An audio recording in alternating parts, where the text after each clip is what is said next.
तो आज मैं आपको एक अनोखी रहस्यमय कहानी सुनाऊंगी। अगर आप चैनल पर नए हैं तो अभी सब्सक्राइब कर ले। यह मेरा दूसरा नया चैनल है ताकि और भी रहस्यमय कहानी सबसे पहले आप तक पहुंचे तथा कहानी पूरा देखे, क्योंकि अंत में एक अनोखा रहस्य छुपा है। धन्यवाद। तो सुनिए। एक प्राचीन नदी के किनारे, जहां प्राकृतिक सुंदरता और शांत वातावरण था, कलाग्राम नाम का एक शहर बसा हुआ था। ये शहर अपनी जीवंत चित्रकलाओं और अद्भुत भित्ति चित्रों के लिए प्रसिद्ध था। शहर के ठीक बीच में एक पुराना शिव मंदिर था, जहां एक फीका, धुंधला शिव पटल, एक विशेष प्रकार का चित्रपट स्थापित था। यह मान्यता थी कि यह शिव पटल तभी अपनी दिव्य चमक और रंगों की जीवंतता प्रकट करता था जब कोई चित्रकार अपने रंगों के अभिमान को त्याग कर विनम्रता और सच्चे हृदय से निस्वार्थ भाव से शिवजी के लिए चित्र बनाता था, न कि केवल अपनी कला का प्रदर्शन करने के लिए। श्रावण मास में चित्रकार और भक्त इस मंदिर में आते थे और अपनी कला में दिव्यता के लिए प्रार्थना करते थे, यह मानते हुए कि शिवजी की कृपा से ही उनके रंगों में प्राण आते हैं। परंतु पिछले कुछ दशकों से कलाग्राम के चित्रकारों में केवल अपनी तकनीकी दक्षता और दूसरों पर श्रेष्ठता साबित करने की प्रवृत्ति बढ़ गई थी। वे कला को केवल एक प्रतियोगिता और प्रसिद्धि पाने का जरिया मानने लगे थे। हर कोई केवल कितनी बारीक ब्रश स्ट्रोक लगाई है और कितने अद्भुत रंग बनाए हैं इसका बखान करता था, जिससे उनकी कला में भाव और पवित्रता कम हो गई थी। इस बदलती हुई मानसिकता का परिणाम ये हुआ कि भले ही शहर में कई प्रसिद्ध चित्रकार थे, पर उनके काम में वास्तविक आत्मा और आध्यात्मिक गहराई की कमी थी। फीका, धुंधला शिव पटल, जो कभी अपनी दिव्य चमक के लिए जाना जाता था, अब पूरी तरह से निस्तेज और निष्क्रिय लगने लगा था। उसमें से कोई भी अलौकिक आभा नहीं आती थी। कलाग्राम में एक अजीब सी सृजनात्मक जड़ता और आध्यात्मिक सूखापन आ गया था। श्रावण मास आया, पर मंदिर में कोई उत्साह नहीं था, क्योंकि कोई भी चित्रकार उस शिव पटल को जगा नहीं पा रहा था। कुछ पुराने और सच्चे कला प्रेमी चिंतित थे, क्योंकि उन्हें पता था कि पटल का निष्क्रिय होना उनके भीतर के अभिमान और शिवजी की नाराजगी का संकेत है। शहर में चित्रकार रंगदेव नाम का एक युवा और अत्यंत प्रतिभाशाली व्यक्ति था। उसने कई जटिल चित्रकलाओं में महारत हासिल कर ली थी और उसे अपने रंगों के मिश्रण और ब्रश स्ट्रोक पर बहुत घमंड था। वह सोचता था कि शिव पटल को जीवंत करना केवल उसके औजारों और कौशल का काम है, उसमें किसी दैवीय शक्ति या भावना का कोई स्थान नहीं होता। वह अक्सर उन लोगों का उपहास करता था जो कला में आत्मा या आध्यात्मिक शक्तियों की बात करते थे, क्योंकि उसे लगता था कि ये केवल अज्ञानी और कमजोर लोगों की बातें हैं। उसका मन शिवजी की भक्ति से ज्यादा अपनी चित्रकला की श्रेष्ठता और लोगों की प्रशंसा पर केंद्रित था। श्रावण का महीना आया। फीका शिव पटल निष्क्रिय दिख रहा था और कलाग्राम में बाहरी कला के बावजूद एक अजीब सी आंतरिक कमजोरी थी। श्रावण के पहले सोमवार की सुबह थी। मंदिर के बाहर एक पुराने पेड़ के नीचे बैठे एक वृद्ध निर्धन भक्त, जो वर्षों से कलाग्राम के चित्रकारों के अहंकार को देख रहे थे, उन्होंने चित्रकार रंगदेव को अपने पास बुलाया। रंगदेव को उस साधारण भक्त पर विश्वास नहीं था, क्योंकि उसे लगता था कि वह क्या ही ज्ञान देगा, पर उस भक्त की आंखों में उसे एक ऐसी अगाध सरलता दिखी जिसने उसे रुकने पर मजबूर किया। भक्त ने शांत स्वर में कहा, रंगदेव, ये फीका शिव पटल केवल कैनवास और रंग नहीं है, ये शिव की दिव्य चेतना का दर्पण है, जिसे केवल बाहरी कला से नहीं समझा जा सकता। यह इसलिए निष्क्रिय है क्योंकि तुम्हारे भीतर कला का अभिमान और आत्मा के प्रति अविश्वास बढ़ गया है। शिवजी को केवल रंगों की चमक से नहीं, बल्कि हृदय की शुद्ध श्रद्धा और निस्वार्थ प्रेम से प्रसन्न किया जाता है। शिव पटल तभी फिर से अपनी दिव्य चमक प्रकट करेगा जब तुम अपने भीतर संशयवाद और दिखावे के मैल को हटाकर सरल भक्ति की विनम्रता अपनाओगे। भक्त ने रंगदेव को एक चुनौती दी। इस श्रावण में तुम्हें इस फीके शिव पटल को फिर से उसकी दिव्य चमक प्रकट करानी होगी।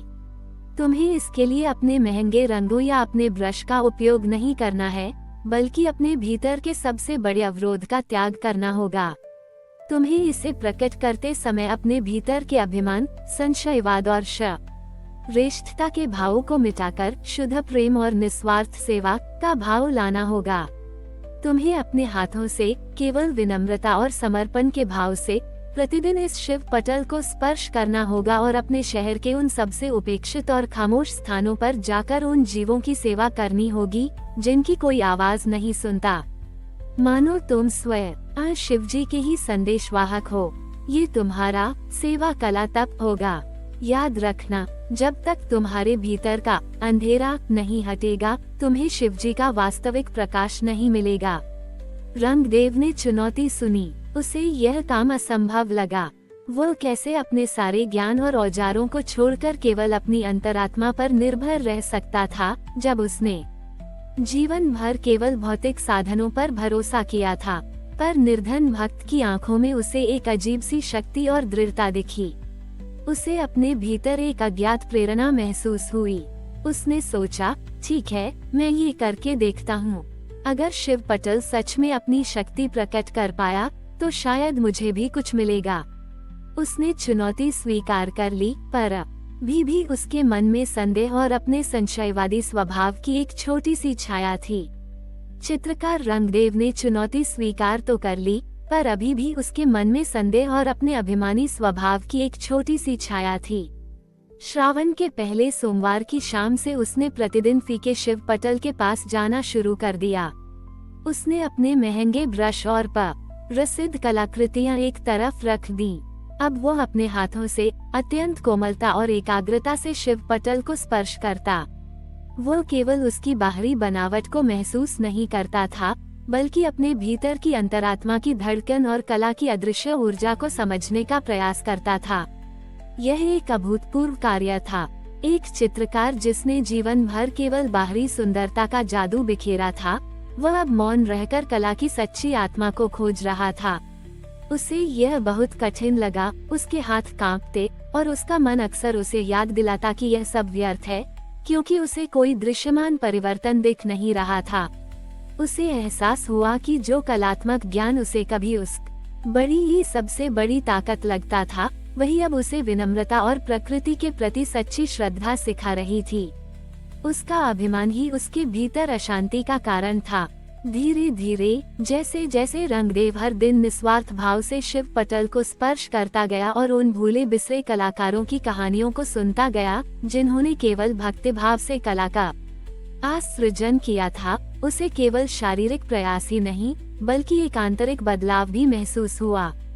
हर सुबह जब वह शिव पटल को छूता और शिव जी का स्मरण करता, तो उसे अपने भीतर के अहंकार और दिखावे को शांत करना पड़ता था। उसका ध्यान अब केवल अपनी कलात्मक सफलताओं पर नहीं, बल्कि प्रत्येक सृजन की पवित्रता और कला की दिव्यता पर केंद्रित हो गया था। ये स्पर्श केवल रंगना नहीं था, यह उसके आत्मा का शुद्धिकरण बन रहा था, शिव जी को अर्पित एक तपस्या। वो अब किसी को कुछ साबित करने के लिए ये सब नहीं कर रहा था, बल्कि अपने भीतर की शांति और उस पुराने विश्वास के भाव को वापस लाने के लिए कर रहा था, जिसे उसने कभी नकार दिया था। श्रावण का दूसरा सोमवार आया। फीका शिव पटल अभी भी पूरी तरह से अपनी दिव्य चमक प्रकट नहीं कर रहा था और कलाग्राम में निराशा गहरी थी। रंगदेव लगभग थककर चूर हो चुका था। उसके शरीर में ऊर्जा कम थी, पर उसके मन में एक अद्भुत शांति थी, जो उसने पहले कभी अनुभव नहीं की थी। दूसरे सोमवार की सुबह जब वह शिव पटल पर काम कर रहा था, तो उसने देखा कि मंदिर के बाहर एक नन्हा बालक, जिसके पास रंगने के लिए केवल कुछ मिट्टी के रंग थे, अपनी छोटी सी उंगली से जमीन पर एक शिव आकृति बनाने की कोशिश कर रहा था, पर उससे ठीक से बन नहीं रही थी। उस निरीह बच्चे की मासूमियत और उसकी मौन कोशिश को देखते ही रंगदेव के भीतर एक असीम करुणा का संचार हुआ। उसे लगा जैसे शिवजी स्वयं इस छोटे से प्राणी के रूप में उसे संदेश दे रहे हैं कि सच्चा कला कौशल केवल महंगे रंगों में नहीं, बल्कि एक निस्वार्थ प्रयास और दूसरों की मौन भावनाओं को समझने में है। उसने अपनी अंतिम शक्ति से उस बच्चे के पास बैठकर उसे धीरे से समझाया कि चित्र आत्मा से निकलता है, रंगों से नहीं। इस बार किसी दिखावे के लिए नहीं, बल्कि केवल निस्वार्थ प्रेम और समर्पण के भाव से। और तभी एक अद्भुत चमत्कार हुआ। फीका धुंधला शिव पटल, जो दशकों से निष्क्रिय और नीरस था, अचानक एक तीव्र चमकीले प्रकाश से जगमगा उठा। उसके रंग इतने जीवंत और भव्य दिखाई देने लगे, मानो शिवजी स्वयं उस पर अवतरित हो गए हों। उसकी आभा इतनी विशाल और तेजस्वी थी कि उसने पूरे मंदिर को ही नहीं, बल्कि पूरे कलाग्राम को प्रकाशित कर दिया। मंदिर में फैला अहंकार और निराशा का माहौल तुरंत एक गहन शांति और आनंद में बदल गया। सबसे हैरान करने वाली बात यह हुई कि सभी चित्रकारों के मन से अभिमान का अंधकार छंट गया और उन्हें अपने भीतर ही एक नई आध्यात्मिक ऊर्जा और शांति महसूस हुई। कलाग्राम में फैली अशांति तुरंत विश्वास, प्रेम और सामूहिक सद्भाव में बदल गई।